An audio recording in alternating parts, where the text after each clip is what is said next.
90 days ago, we started a MAID service business to help my mom replace her income. 90 days later, we've achieved that, and to this day, the business has generated $26,455 of revenue with about a 40% profit margin.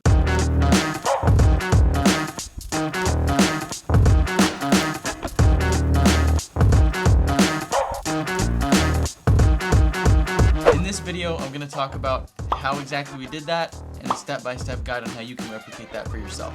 Me and my business partner Sergio, we run a few businesses that generate about 7 figures a year in cash. You know, no big deal, 23 years old.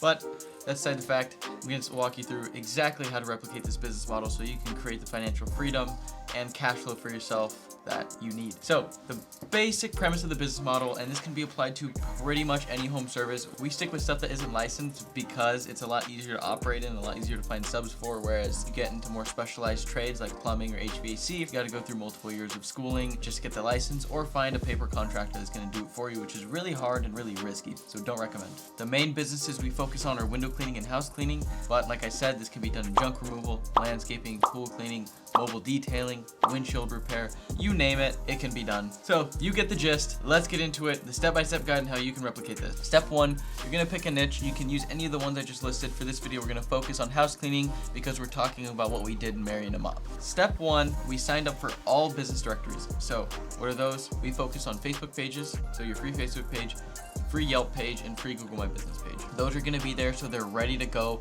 when customers start to call. We book jobs and we can get reviews listed on there ASAP. But here's the thing, don't judge for it. Definitely ask your friends and family for reviews so you can start organically showing up on Google My Business, Yelp, and Facebook. Step 2, we reverse engineered all of the pricing. So what we did was we called 10 competitors off of Yelp.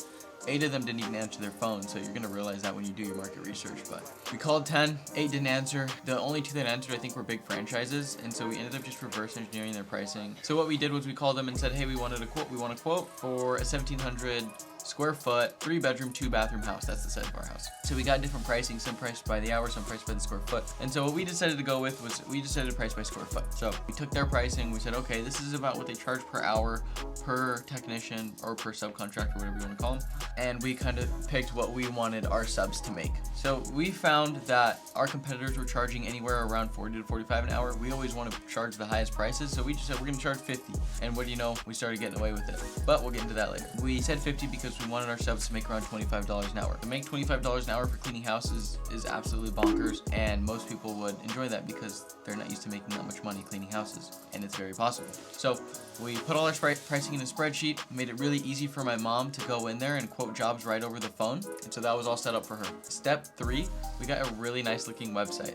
We went through our good friend Alex at Blue Collar Builds. He builds websites specifically for sweaty startups, so I'll put his info down in the description below if you want to check him out. But he built our website and he integrated BookingQuell and everything we needed. BookingQuell is the software we use for online booking, scheduling customers, charging credit cards, taking deposits, everything like that. I'll also put a link down to BookingQuell because the setup for that is gonna take some time, but that's another thing we did too along with the website. So step 3 is gonna be website and BookingQuell setup. If you go through Alex, he can set it up. He's not gonna set it up for you, but you can integrate it to the website. But bottom line, the website needed to look really nice because Marrying a Mop was a super brandable name, and so I wanted to make sure the branding showed on the website when people looked. So we needed to have online booking and we needed to look clean. Alex was able to do that for us and we were ready to go. He had it done in like a week, everything set up, and so that leads me to step 4, was finding subcontractors. So luckily, my mom already has a presence on the local next door group. She's always kind of talking about the community in there, you know, being nosy. So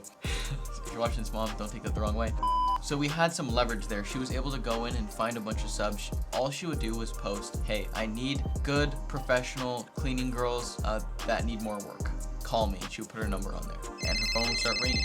And through that, we found a few really good subcontractors. And so that's going to be your role for step number 4, is find subcontractors. You can find them on Nextdoor, you can find them on local Facebook groups. You can also do it paid because you can hire pretty much anyone can clean a house. So if you go on Indeed and you basically set up a nice little funnel there with kind of the pay, what's expected, you're gonna get a lot of applicants, but expect to pay some money for that. I would definitely go the organic route first, so you can start getting subs for free and they can start making money for you, so you don't have to go pick up the rag and the mop. So that leads us to step 5. We took care of the foundations, we got our pricing and our quoting locked in, we got the website and booking quality set up so we can actually book jobs and take payment. And then step 4, we found the subcontractors. Step 5 is, last but not least, you need to find the leads. Finding the leads is the easy part. Getting through step 1 through 4 is the hard part. So once you get to step 5, you should never, ever, ever have a scarcity mentality when it comes to getting customers in this type of business, because there's homes all around you. I don't care where you live, there's going to be homes or there's going to be buildings that need to be cleaned. So always have that mentality moving into this step. But what you're going to do is you can honestly take the same approach you did with the subcontractors. Local Nextdoor groups, local Facebook groups, Craigslist. Start posting on there for free. Even better if you can get one of your friends to post a testimonial for you, because now you have the credibility of somebody else vouching for you and not you just promoting yourself. So those are great ways to get leads organically off the rip. But if you want to do paid, Google local service ads is very new. Most people aren't talking about it. It takes about 2 weeks to get through the process, but if you check out Google local service ads, that's a good way to generate leads off the bat. If you're in California, definitely check out Yelp. We spend anywhere between $2 to $3 grand a month on Yelp. So that's how well it worked for us. We've gotten up to 20 to 1 return on ad spend, meaning every $1 we put in, we get 20 back. So Yelp can be really powerful, but stay away if you're not in California. And then you have other paid things like Facebook. I recommend you read $100 million offers before using it, because you need to make sure you're crafting good offers for your business on Facebook. It's not the same type of advertising as the other ones I'm going to talk about. You also have Google AdWords. You've got Thumbtack, Angie's List, Home Advisor. There's so many lead directories out there that you can pay for that'll send you leads. And I know they get a negative stigma, but if you're just starting out, they're a really great way to acquire customers up front, because if you're spending the money up front to acquire the customer, cleaning is recurring. So month 2, 3, those customers are going to be super profitable for you. So don't listen to all these haters saying, oh, they're scams or whatever. Test it for yourself. Then you can make the decision if it's a scam or not. So once you have this list of directories, start testing with $100 to $200 a month, seeing what works, and then doubling down on that. Don't start testing on 5 different platforms at once. That's how you lose a bunch of money. You're gonna focus on 1 to 2 at a time to see what works in your area, because this local marketing stuff is different from geography to geography. What works in California is gonna work in Ohio.